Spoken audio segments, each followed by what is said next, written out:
Since World War II, we had a world that was dominated by U.S.-led institutions. The World Bank, the IMF, the United Nations, the Bretton Woods Accord on Currency. Those were American-led institutions and organizations with American values, supported by American capital, and promoted with American allies. Once the 2008 financial crisis hit, that was really no longer true.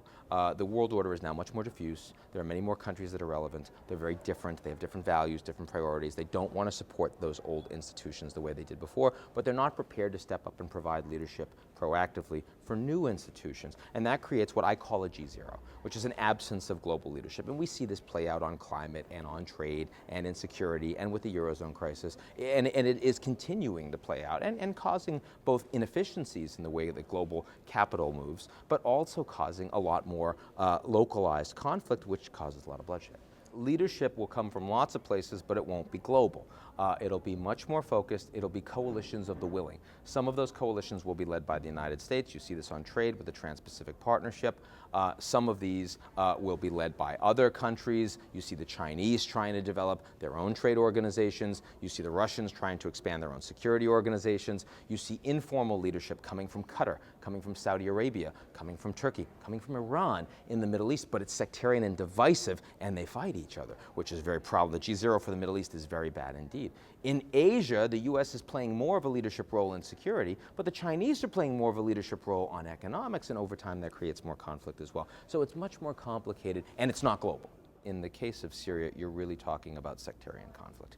It's between direct haves and have-nots, and if and when Bashar Assad and his regime is removed, there will be different haves, there will be different have-nots. But clearly the willingness of the international community to do more pushing on Bashar Assad is very constrained.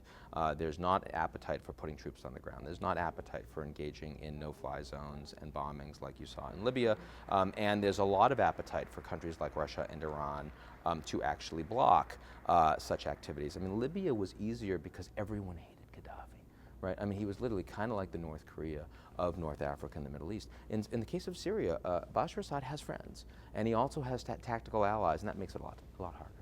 One, you don't know who the opposition is, and so as a consequence, it's likely to be messy, and you can replace the devil you know with the devil you don't. There's not a lot of appetite to support either the devil you know or the devil you don't in this environment.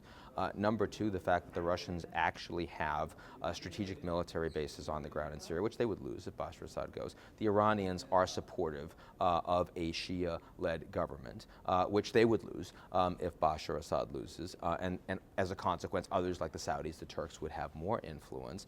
Plus, if you want to do this on the cheap, you don't put boots on the ground, you don't put money in, you're going to end up with something that looks much more radicalized and much more stateless, which is part of the problems of the paramilitary issues that are armed in Libya right now, and that's a country that has a lot of oil. Syria does not. So there are so many reasons why Syria is challenging in this environment.